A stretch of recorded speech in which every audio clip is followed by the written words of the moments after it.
நம்ம தெருவே மணக்கிற கருவாடு தொக்கு எப்படி பண்ணுறதுன்னு பார்த்துடலாமா? அதுக்கு முதல்ல ஒரு கடாயில் 4 ஸ்பூன் நல்லெண்ணெய் சேர்த்துக்கோங்க. எண்ணெய் காஞ்சதுக்கப்புறமா கடுகு, வெந்தயம், 15 சின்ன வெங்காயம் பொடியாக நறுக்கி சேர்த்துருக்கேன். இதோட 5 பல் பூண்டு.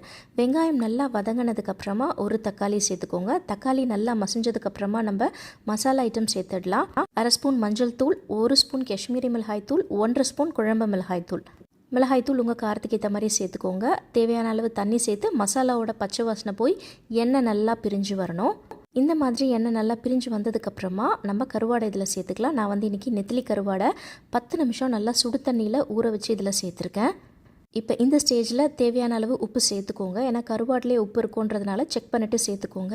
ஒரு 10 நிமிஷம் இதை நல்லா வதக்கி விட்டு எடுத்தோம் அப்படின்னா நம்மளுடைய கருவாடு தொக்கு சூப்பராக ரெடி ஆகிடும். இறக்கிறதுக்கு முன்னாடி கருவேப்பிலை தூவி இறக்கிக்கோங்க.